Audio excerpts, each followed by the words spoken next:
Good day, grade 3 learners. Welcome to our lesson in English 3, Learning Polite Greetings and Demonstrative Pronoun.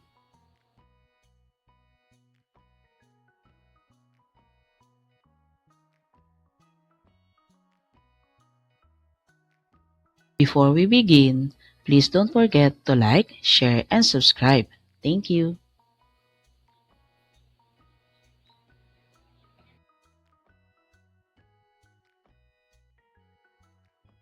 Here are the bases of our lesson: content standards,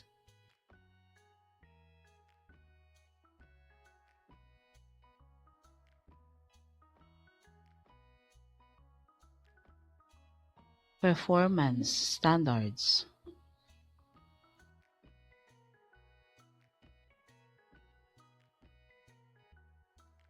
learning competency,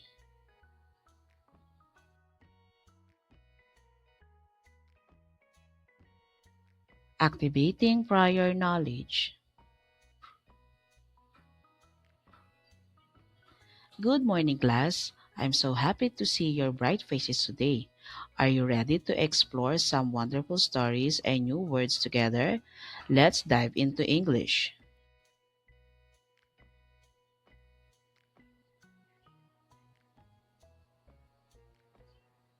Today, we will look back and remember what do you remember from the grade 3 lesson on greeting each other.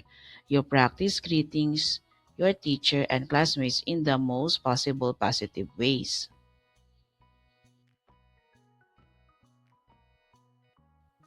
Greeting your teachers. When speaking to an adult or a teacher, the tone is usually more formal. Here are the following examples.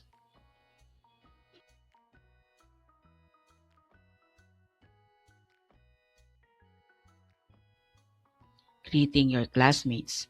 With friends, you practice being friendly and inclusive. Here are the following examples.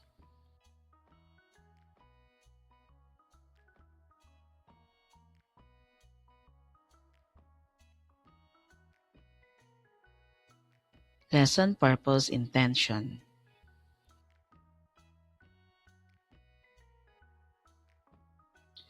Today, you will improve your reading by recognizing words and polite greetings, understanding stories, and ordering events.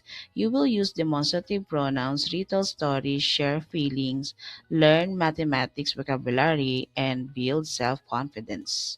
Lesson language practice.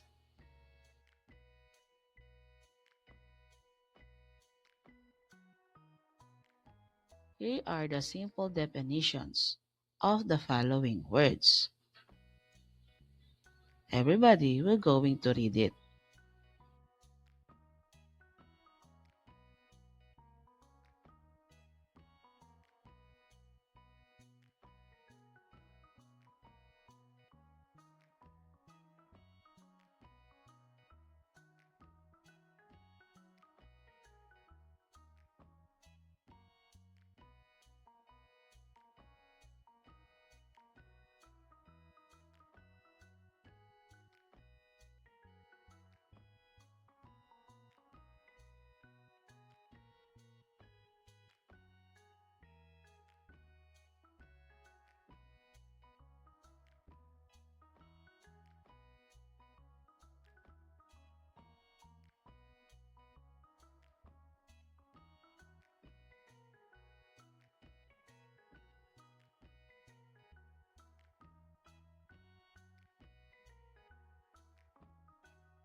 Reading the key idea stem.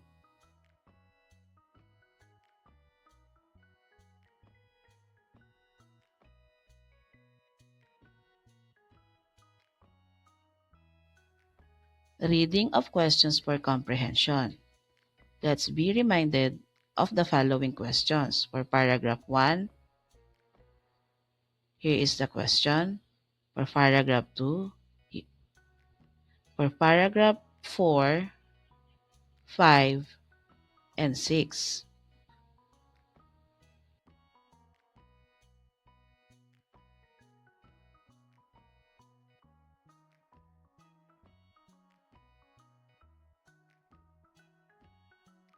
The Guardians of Wawa Dam by Odes M. Dagong. In the green valleys of Mount Montalban Rizal, Bernardo and Maria, the mythical guardians of Wawa Dam, face a new challenge.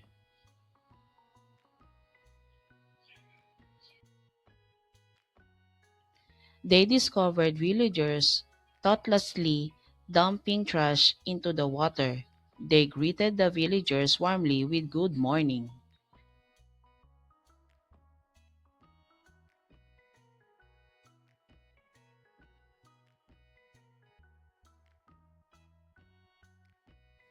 Bernardo and Maria felt it was important to share with every villagers that proper waste disposal is a key measure in preventing harmful chemicals and pollutants from polluting soil, water sources. They expressed their gratitude to the community, saying thank you for taking the time to learn and help us in this important task. Educating others was a crucial part of their mission to protect the dam and preserve the environment. Surprised by the mythical guardians of Wawa Dam's unexpected presence, the villagers realized the dam's gift and their oversight.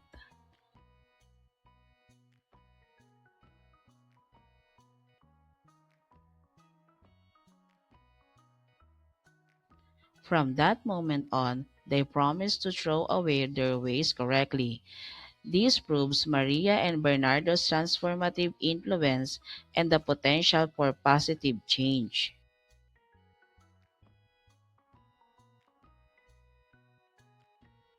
One evening, a lamp appeared in the dam's wall. Maria and Bernardo repaired it under the dark sky using magic. Pushing, pulling, and carrying rocks, they estimated the area they needed to cover using square tile units they worked. For instance, if they had a rectangular section of the wall that was 5 miles and 3 miles wide, they calculated the area by multiplying the length by the width. Their formula was area length times width 5 miles times 3 miles equals 15 square tile units. This estimation helped them determine how many rocks they needed to repair the dam efficiently. After that, they weave a belt from tall grasses to calm the wind and shield the dam from stone fragments.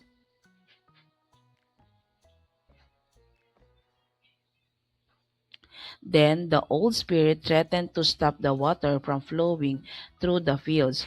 These conditions are testing our skills, Maria shouted. They worked together and did their best to shield the dam from stone fragments.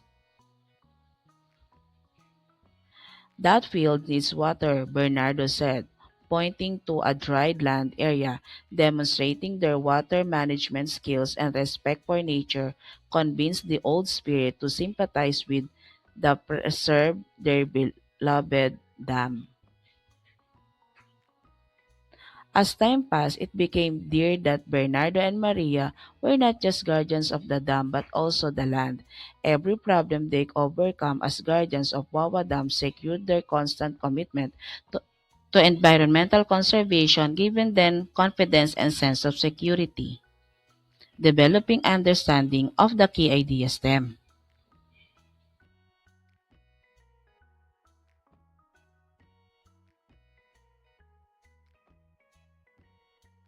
Here are the questions earlier.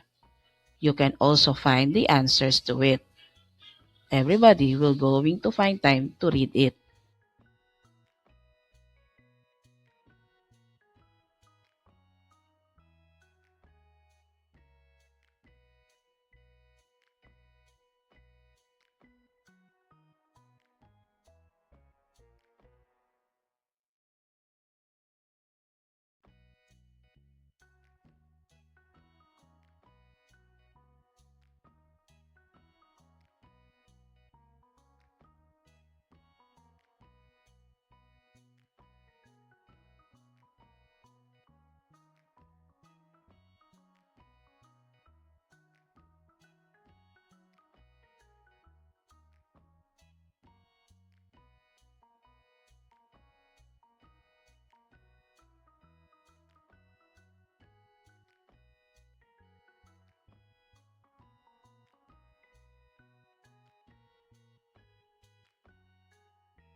Describe the traits of each character, identify the parts of the story, identify the setting, write about the events, and write the names of the characters who said the following lines.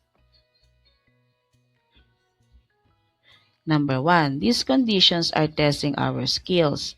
That fields needs water. It was important to share with every villagers the fact that proper waste disposal is a key measure in preventing those harmful chemicals and pollutants from contaminating soil, water sources, and the environment.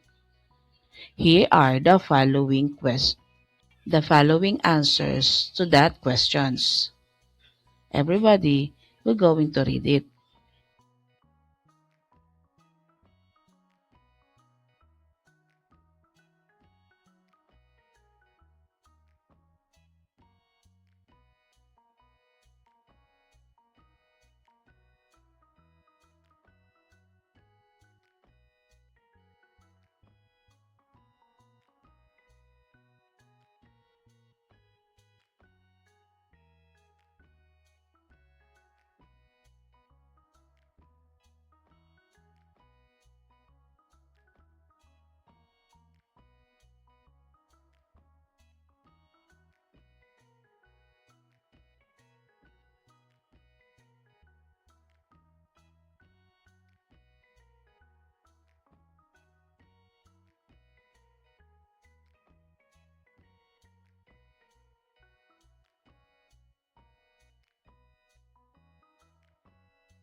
Deepening understanding of the key idea stem. Remember, when discussing characters, consider their traits, identify the setting, problem solution, and how the story ends.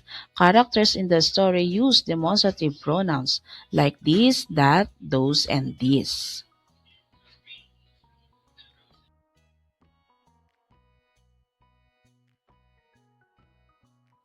making generalization and abstraction. Complete the following statements.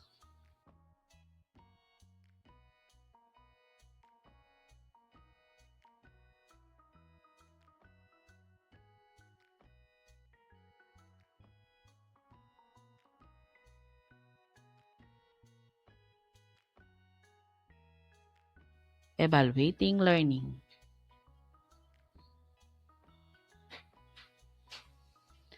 Choose the correct demonstrative pronouns to complete each sentence.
Here are the correct answers.